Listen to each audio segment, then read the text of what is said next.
disse firme: ele quer a cabeça de volta. Oi, eu sou a Ana. Sejam todos bem-vindos. Se tu gosta de histórias sobrenaturais, histórias de terror, aqui é o seu lugar. Por favor, inscreva-se aqui no canal e interaja comigo nesse vídeo deixando o seu like e, se possível, um comentário, porque me ajuda muito no engajamento desse vídeo e no crescimento do canal.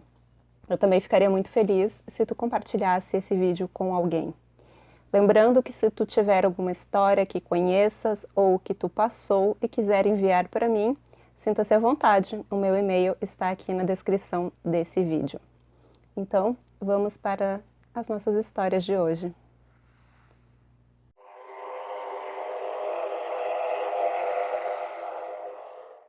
A Casa das Surpresas. Alguns anos atrás, a minha irmã, minha mãe e eu nos mudamos para uma linda casa de 2 andares que a minha mãe tinha comprado. Uma amiga nossa já tinha morado lá uma vez, algum tempo atrás. Então, nos sentíamos realmente em casa. Alguns dias depois, antes de conseguirmos desempacotar tudo, foi o meu aniversário, de 13 anos. Nós decidimos chamar as minhas amigas para dormir em casa. Ia ser uma boa, já que não tínhamos colocado nada em nenhum dos quartos, deixando o espaço perfeito para colocar os sacos de dormir.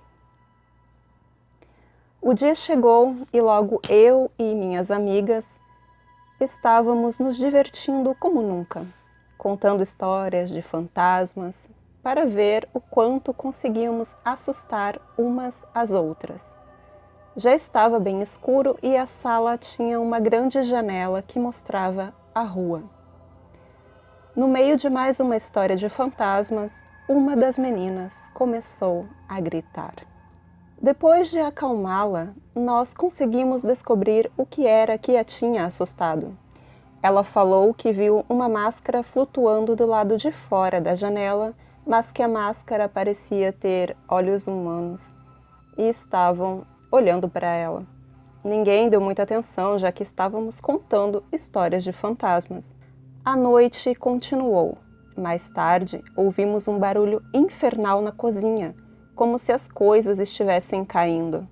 Parecia que alguém tinha pegado todos os nossos pratos e copos do armário e jogado tudo no chão ao mesmo tempo.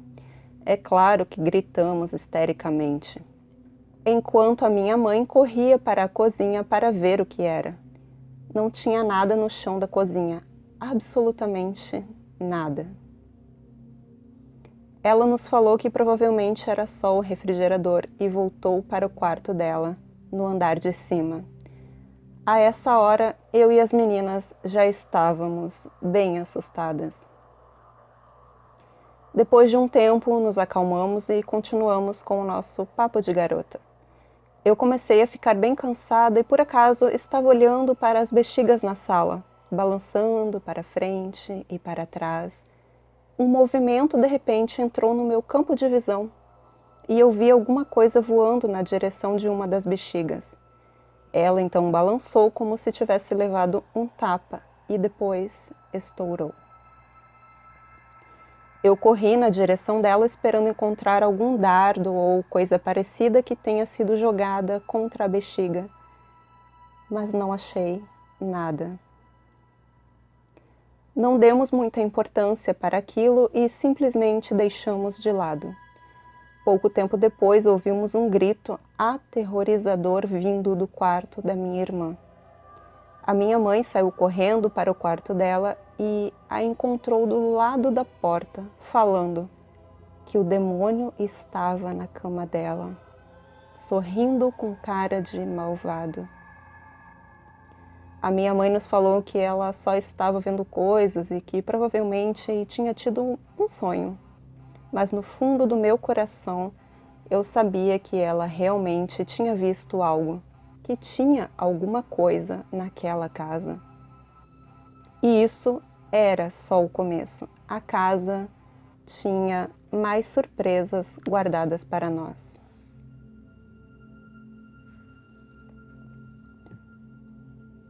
Alguns dias depois, eu comecei a perceber que a casa tinha algo de estranho mesmo. Coisas sumiam e geralmente as encontrávamos no quintal. Ouvíamos passos no corredor a noite inteira. Cortinas eram puxadas e se soltavam, e o meu rádio, que tinha um sensor de movimento, sempre ligava, sem motivo aparente. Então, a minha irmã e eu começamos a ver coisas. Uma noite eu estava para dormir quando notei uma mulher sentada na beirada da minha cama. Ela estava com uma camisola antiga e tinha longos cabelos negros e cacheados. Ela era absolutamente maravilhosa. O único problema é que não era humana. Ela tinha um tom de pele meio azulado e soltava um leve brilho.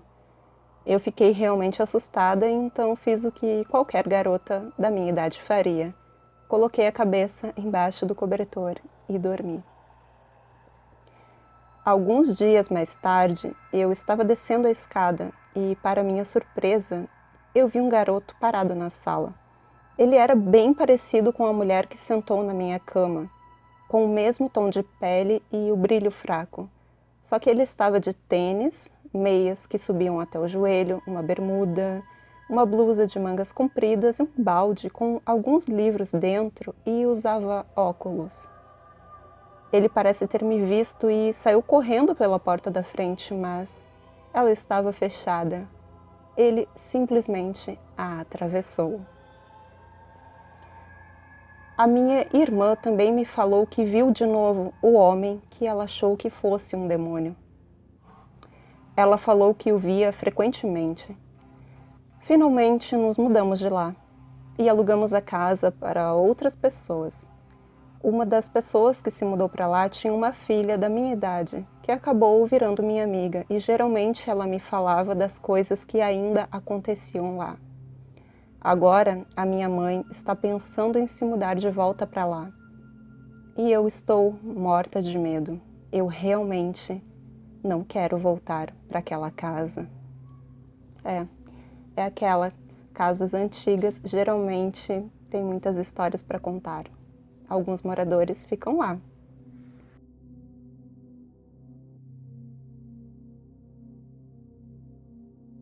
Vamos para a próxima história. A aparição na estrada do milharal. Quando os portais entre a nossa dimensão e as outras se abrem, os piores pesadelos podem se tornar realidade. Essa história me foi contada por um amigo meu chamado Antônio Catigeró, o qual chegou de viagem do interior do Maranhão. Ele me disse que estava em um carro de passeio modelo Gol, viajando ele, sua esposa e um amigo seu. Estavam já há um certo tempo viajando até chegar o final da tarde, já virando para a noite.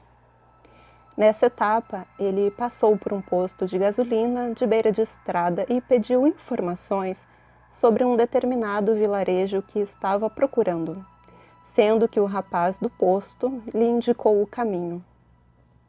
Ele partiu naquela direção apesar da muita insistência do seu amigo para ficarem no posto para pernoitar, sendo que ele não atendeu ao apelo. Então partiram. E passado algum tempo, já na escuridão da noite, eles começaram a passar por um caminho todo esburacado. O carro era rebaixado e o deslocamento era muito desconfortável. A estrada estava um breu, pois só se via a frente, as laterais e a traseira do carro. O resto não se via nada. Então, em um determinado ponto da estrada, em um milharal, de um lado e de outro, era só milharal. O carro começou a falhar e não respondia aos comandos e então morreu. O motor não ligava, sendo que só funcionava a parte elétrica como os faróis. De repente, eles ouviram do lado de fora do carro um tipo de um zumbido, como se fosse um aparelho de barbear, só que mais forte. Então eles começaram a olhar procurando o que poderia estar fazendo aquele barulho. E foi quando eles observaram algo se mexendo no milharal, sendo que, para surpresa de todos eles, avistaram em seguida um ser com a aparência de uma esfinge egípcia, com o corpo dourado de um ser hominídeo, com o rosto de esfinge em pé, flutuando. Esse ser parou em frente do carro e, nesse momento, todos eles já estavam tremendo, tentando ligar o carro e, ao mesmo tempo, paralisados diante daquela imagem extraordinária. O ser se virou e eles viram o seu rosto. Deu uma encarada e depois virou-se para outra direção e saiu em alta velocidade para o milharal. Quando a coisa saiu, imediatamente o carro começou a funcionar. E eles saíram disparados em meio aos buracos da estrada, mas conseguiram sair dali. Chegando na cidade mais próxima, eles comentaram o acontecido com algumas pessoas, descrevendo o que haviam visto, e as pessoas disseram a eles que naquele trecho da estrada tinha um alto índice de desaparecimento de pessoas, as quais nunca mais eram encontradas, e ninguém sabia o que provocava esse fato. Depois do ocorrido, ele ficou traumatizado e evita a todo custo viajar à noite, seja para onde for. Bem, eu acho que aqui, nessa história, eles viram um extraterrestre, tá? Tá muito parecido. Essa história também de pessoas desaparecerem nesse ponto da estrada parece um local de abdução alienígena, e esse ser é muito diferente, né? Para parecer um fantasma. E, enfim, para mim, um visitante do espaço.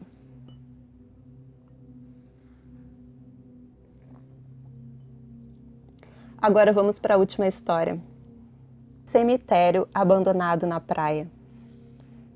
Nunca pegue nada que não seja seu, principalmente de alguém que esteja no além.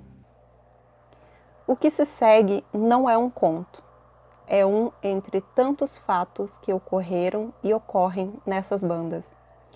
A cidade de Japaratinga, em Alagoas, tem várias praias belas e hoje se tornou um point, com várias pousadas, algumas delas de padrão internacional. Local de veraneio desde tempos ermos, desde o início da década de 1980. Quando digo ermos, não é por acaso. No início do loteamento, apenas 5 casas eram de veranistas, e as moradias de pau a pique dos moradores nativos eram esparsas e isoladas no coqueiral, cujo único acesso ainda é uma estrada de barro batido e com quase nenhuma iluminação durante as noites. Pois bem, o antigo cemitério da localidade foi abandonado devido ao avanço do mar, o qual avançou e adentrou no cemitério, desfazendo antigas tumbas, tanto suntuosas quanto paupérrimas. No verão de 1987, éramos adolescentes em busca de novas emoções. Várias vezes fomos alertados por nossos pais para respeitar os costumes e sentimentos locais quanto ao cemitério abandonado. Mas, como todos sabem, a curiosidade matou o gato. Durante a noite, saímos de carro dizendo que íamos ao vilarejo. O problema é que o local em questão fica a meio caminho do povoado, então, quando chegávamos lá, sempre nos desafiávamos a permanecer no centro do cemitério por 5 minutos, sem correr para nenhum lugar. Também tínhamos o costume de levar algo de algum sepulcro para provar o feito de bravura. Com efeito, naquele ano tivemos uma das maiores ressacas dos últimos tempos, o que castigou bastante o combali do Campo Santo. Na manhã seguinte, fomos constatar os efeitos da arrebentação das ondas sobre o terreno. Parecia um campo de ossos, caixões semi-enterrados na areia, pelvis, clavículas, costelas, vértebras e tudo o que se faz necessário para montar um esqueleto espalhava-se pela areia da praia. Mas faltava o principal: crânios. Vasculhamos palmo a palmo e nada. As meninas mais afoitas, acredite quem quiser, debruçavam-se sobre os restos e reviravam, cavavam em busca do troféu. Tanto fizeram que conseguiram. Estava na água rasa, deve ter rolado da barreira e ido parar lá no mar. Era um crânio e tinha um tom castanho de osso velho e apresentava a dentição perfeita num sorriso eterno. Um fato raro, o que não chamou a atenção naquele momento. Voltamos triunfantes, mas temerosos, pois se nossos pais descobrissem, adeus praia por vários dias. Fomos até a casa de nossa valente arqueóloga. Os pais dela estavam no Recife, escondendo o dito cujo debaixo do armário dela. Quando a noite chegou, os problemas começaram. Resolvemos brincar com o copo e descobrir o nome do usuário da peça furtada. No início eram só risadas, sustos intencionais e nada do copo reagir. Cansados da brincadeira, nos levantamos para beber água e apreciar alguns quitutes. Foi quando ouvimos claramente uma espécie de brinde, de copo batendo em copo, vindo da sala. Um brinde.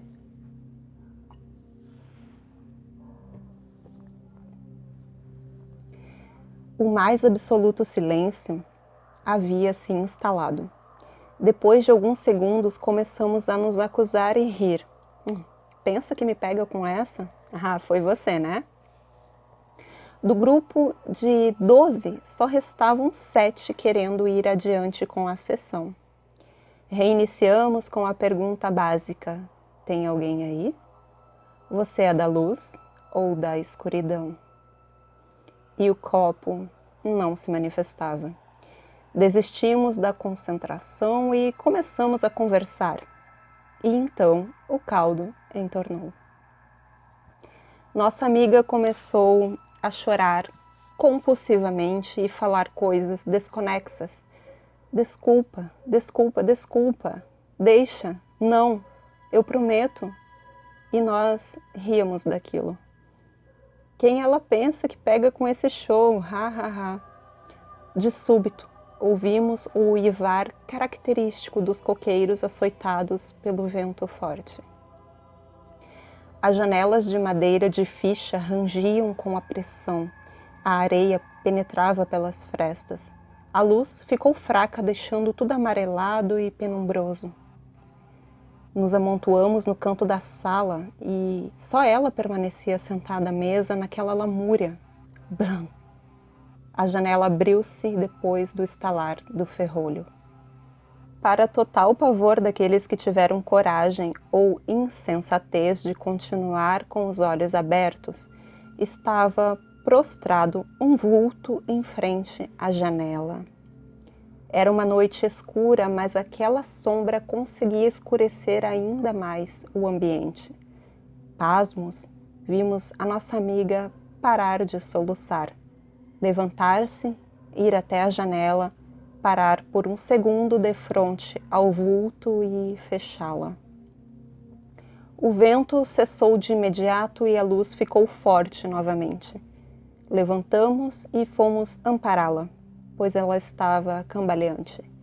Perguntamos o que ela tinha presenciado e, antes de fechar os olhos exaustos, disse firme: ele quer a cabeça de volta.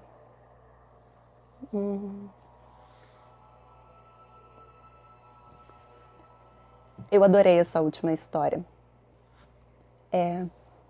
Muitas pessoas não têm o mínimo de respeito com os mortos, achando que só porque aquela pessoa não está mais viva, ela não está mais ali para se defender ou cuidar do seu corpo, podem fazer o que quiser. Bem, existem mais coisas entre o céu e a terra do que possa pressupor a nossa vã filosofia, né? Então tem que se ter todo o respeito com aqueles que já se foram. Eu, por exemplo, gosto muito de passear em cemitérios e ficar admirando lápides, as esculturas, lendo as histórias, vendo quando as pessoas faleceram, enfim, e costumo fazer isso sempre com muito respeito. Então aqueles que não respeitam costumam pagar um preço, né? Deixem aí para mim nos comentários o que vocês acharam sobre essas 3 histórias de hoje e se vocês estão gostando desse novo quadro aqui do canal. Não esquecendo que às quartas-feiras temos o nosso quadro Crimes Makeup. Muito obrigada então por ficarem comigo aqui nesse vídeo e eu espero vocês na próxima sexta-feira com mais histórias de terror. Tenham todos bons pesadelos!